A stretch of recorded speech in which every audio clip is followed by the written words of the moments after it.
Okay, so you've finally taken my advice and you've gone no contact with your avoidant ex. It's been 1 week, 3 weeks, maybe even 5 weeks or more of silence. And the questions you keep asking yourself are, do they even care? What are they thinking? Are they ever going to reach out? Well, in this video, I'm going to tell you exactly what's going on with an avoidant ex when you finally go no contact. Hi, this is Lucia with The Art of Love. I'm a dating and relationship expert specializing in helping you get your ex back or to get over your ex. And welcome back, my beautiful no contact army. Have you downloaded my app Silencio to help you stay in no contact? If you haven't, the link to that is underneath every single video and podcast. And if you too would like to join our army, just hit the subscribe button and the bell notification and you're in. And to read our manual, go to nocontactsecrets.com, where you can read 2 free chapters before you purchase the book. So when you stop reaching out to an avoidant and they notice, they're going to think that it's only temporary. They're not taking your silence seriously, at least not yet. They expect you to reach out at some point because that's what most people have done in the past. And maybe that's what you were doing before. Whenever they pulled away, you chased them, especially if you have an anxious attachment style. So they figure it's going to be the same old, same old. They're not worried. They're living their life, expecting you to pop up at some point. Next, they hope that you will grow during no contact, that you'll come back less needy, less emotional, stronger, calmer, and more self-respecting. They want to see you as emotionally self-sufficient. This makes them feel safer if you do get back together. They hope you'll become someone whose emotions don't feel like a demand. They want a version of you that doesn't overwhelm them with intensity or need reassurance every time something feels off. And one of the ways that women make emotional demands on men is by asking them to talk about how they feel. And here's the thing. Most men, avoidant or not, are not in touch with their feelings. So they feel like a fish out of water when you ask them to explain their emotions. And usually it's your anxiety or insecurity that wants to know the answer to that question. However, actions speak louder than words, and usually men show you how they feel rather than telling you. Their thought process is like, well, I'm here, aren't I? If I wasn't interested, I wouldn't be here. So please stop asking that question. Please stop asking guys to talk about their feelings, because all it's going to do most of the time is push them away. Now, avoidants have contradictory expectations, if you hadn't noticed, especially if you're anxious. They want you to miss them, but not need them.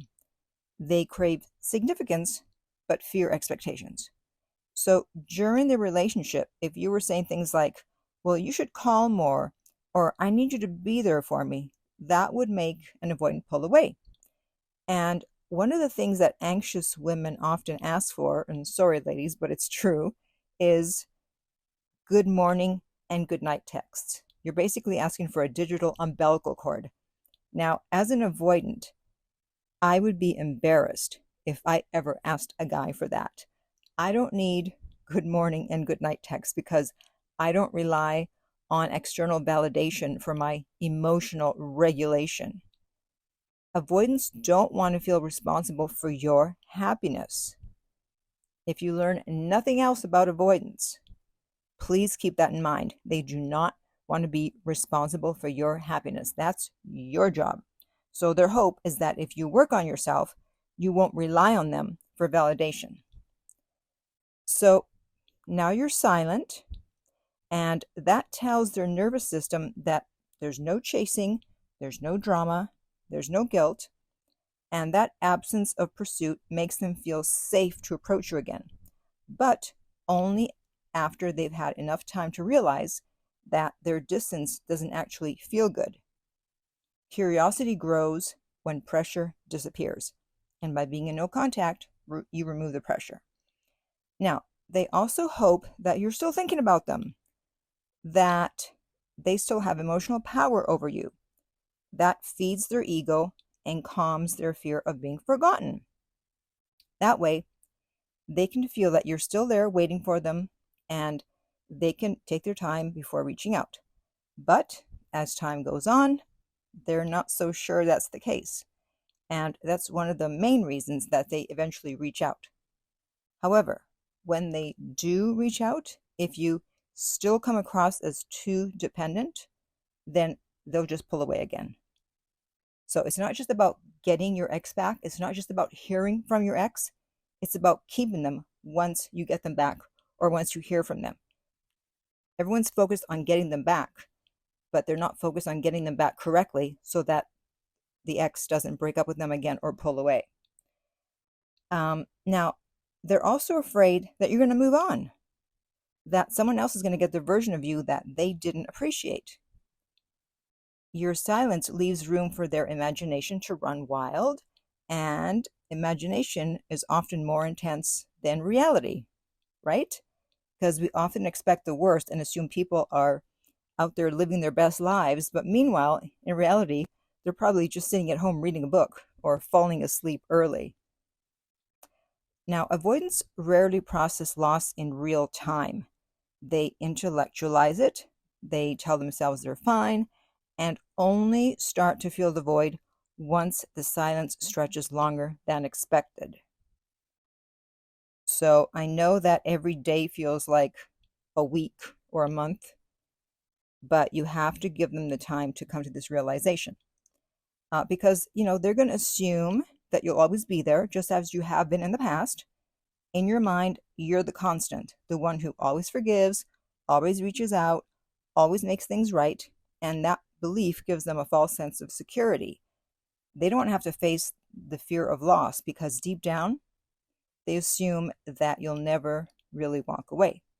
However, as you let silence do its thing, as the days turn into weeks, and there's still nothing from you, that quiet starts to chip away at their confidence. Doubt starts to creep in. They'll wonder, wait, did I push too far this time? Did I finally lose them? And it's going to be subtle at first. They'll check your social media. They'll reread old messages. They'll replay memories, trying to gauge where things shifted. And what used to feel like control now feels like uncertainty. And that's when the silence starts to get under their skin. Not because they miss constant contact, but because they can't feel your energy anymore. And when an avoidant can't feel your energy, that's when the fear of loss truly hits. And that's why I have that video about how to take your power back from your ex. It's about taking back your energy. And I'll put the link to that in the upper right-hand corner on YouTube, and it's also on my Silencio app. So that's usually when they reach out, not out of love at first, but out of curiosity, out of insecurity, out of wanting to know if the door is still open. And if your energy is calm and grounded when they do, then that's what makes them stay. Now, they also expect you to understand them despite their walls, silence, and mixed signals. And I know this is going to piss some of you off. They hope that your love will see their avoidance with compassion instead of the usual anger and rage. They expect you to understand that their distance isn't about rejecting you, it's about fear. And I talked about that in my video from last week about if you've ever been angry at an avoidant, watch this. So I'll put that link in the upper right-hand corner on YouTube. So they want you to read between the lines of their silence and still choose to be there when they finally reach out. So if an avoidant comes back, it's because they felt your absence and you created that not through anger or punishment, but through silence and peace. And that peace is what triggers them because now they're not running away from you. They're being pulled towards you. Your silence became louder than any words you could have said, for those of you that want to give avoidance a piece of your mind. And that calm, self-contained energy is what draws them back. Okay? So now I want to hear from you. How long have you been in no contact? And how is it going?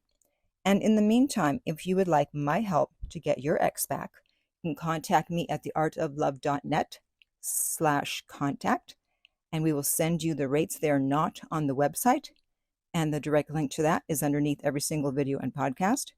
If you found this video helpful, please subscribe.